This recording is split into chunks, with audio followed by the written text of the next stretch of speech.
మీ అందరికి బాగా పరిచయం కదా. ఏదైనా తోటలో ఆదామును అవ్వను దేవుడు ఉంచినాడు. ఉన్నతకాలం బాగున్నారు.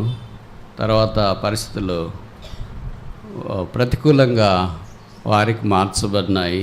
ఎందుకంటే వారు పాపం చేసినారు. సాతానుడు వచ్చి లేదా అపవాది వారిని మోసగించినాడంట. సర్పం వారిని మోసగించినాను బైబిల్లో రాయబడింది. వచ్చి ఇలాగ మాట్లాడడం ఆరంభించినాడు. దేవుడు ఇలాగ చెప్పినాడా అని.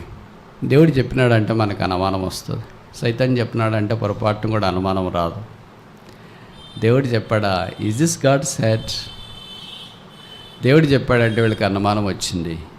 అందుకని ఆ అనుమానమే వారి జీవితాన్ని అపనమ్మకంలోనికి తోడుకొని వచ్చింది. ఆ అపనమ్మకమే అవమానంలోనికి తోడుకొని వచ్చింది. అవమానమే వారిని అక్కడి నుండి బహిష్కరణకు లోన్ చేసింది. వారి తోటలో నుండి బయటికి వెళ్ళిపోయారు. వెళ్ళిపోక మునుపు దేవుడు వారి దగ్గరికి వచ్చినాడు. వారు భయపడి దాక్కున్నారంట. ఎందుకు మీరు దాక్కున్నారంటే, మేము దిగంబర్లో అని.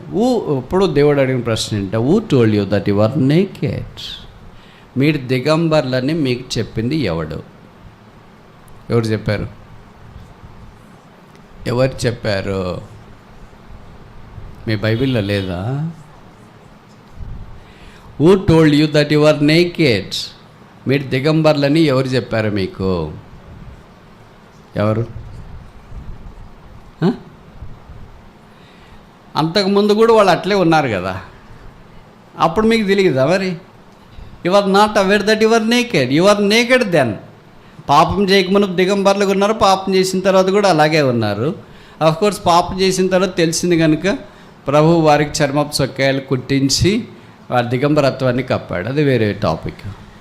కానీ who told you that you are naked? మీరు దిగంబర్లని మీకు చెప్పింది ఎవడు? ఎవరు చెప్పారు? చెప్పరా?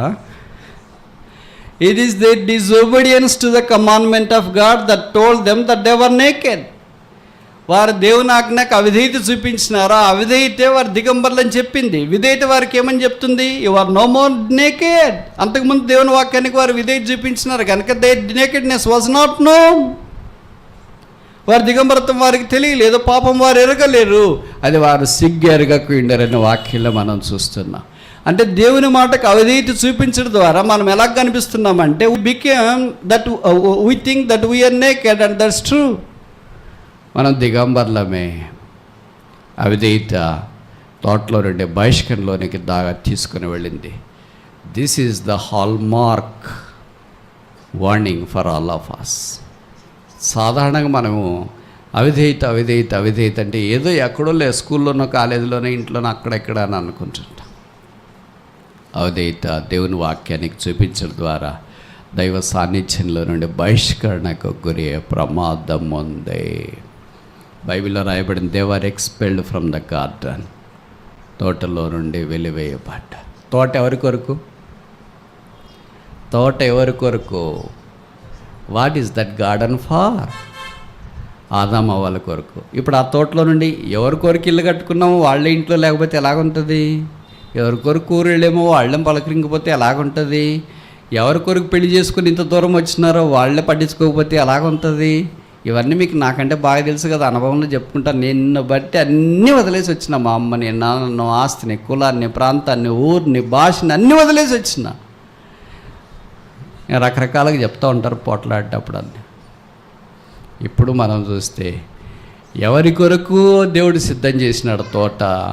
కొత్త నిబంధనలో యేసుప్రభు యొక్క సంఘానికి సాదృశ్యం. ఎందుకంటే పరమగీతం 4వ అధ్యాయంలో చెప్పబడింది, నా ప్రియురాలా నిష్కళంకురాలు మోయబడిన ఉద్యానవనం, గార్డెన్ ఎంక్లోజ్డ్. ఇప్పుడు ఈ తోటలో నుండి వారు బహిష్కరించబడ్డారు. Now you tell me what is that garden far? ఇప్పుడు ఆ తోట ఎవరికి? It's empty now. దేవుడు వారి కొరకు ఏర్పాటు చేస్తే వారే వెలివేయబడితే ఇప్పుడు అదేమైంది? ఖాళీగా అయిపోయింది. ఖాళీగా అయిపోతే ఎంత బాధ అవుతుంది, ఎంత ఇబ్బంది అవుతుందో ఓనర్ మాత్రమే తెలుసు. మీరు ఇల్లు కట్టుకున్న తర్వాత ఎవరన్నా దాంట్లో టెనెంట్స్ రావాల్సిన వాళ్ళు వస్తామని చెప్పేసి అడ్వాన్స్ ఇచ్చి ఎగరగొట్టినారు అనుకో, మీకు ఎంత బాధ వేస్తుంది ఓనర్స్కి తెలుస్తుంది. ప్రభుకి ఎంత బాధ వేస్తుంది. ఈ తోట నేను తయారు చేసిన, వీళ్ళ కొరకు చేసిన, ఇప్పుడు వీళ్ళే బయటికి వెళ్ళిపోయారు. అందుకే నేను భవిష్యత్తు ఇలాగ చెప్తే తప్పంటారా? ఇవన్నీ రంగరించి, అవిధేయతనంతా రంగరించి అంటే కలిపేసి, అపోస్తుల కార్యాలు 26:19 అపోస్తలైన పౌలు అగ్రిపరాజు దగ్గర నిలబడినప్పుడు అంటారు, అగ్రిపరాజా, ఆకాశము నుండి కలిగిన ఆ దర్శనమునకు నేను I am not disobedient. My parents were disobedient. మా తల్లిదండ్రులు లేదా మా పితరులు ఆదాము అవ్వలు అవిధేయులైపోయారు తోటల్లో. But here is a man who is not disobedient but obedient to the heavenly vision. ఆకాశం నుండి కలిగిన ఆ దర్శనానికి నేను విధేయుణ్ణి. ఇప్పుడు ఈ తోటలోనికి దేవుడు పౌలు ద్వారా అనేక మందిని కొత్త నిబంధనలు తీసుకుని వచ్చినట్లు వాక్యంలో మనకు పరిచయం. Disobedience brings abandonment. అవిధేయత మనల్ని బహిష్కరణలోనికి తీసుకొని వస్తుంది, విధేయత మనల్ని ఆవిష్కరణలోనికి తీసుకొని వస్తుంది.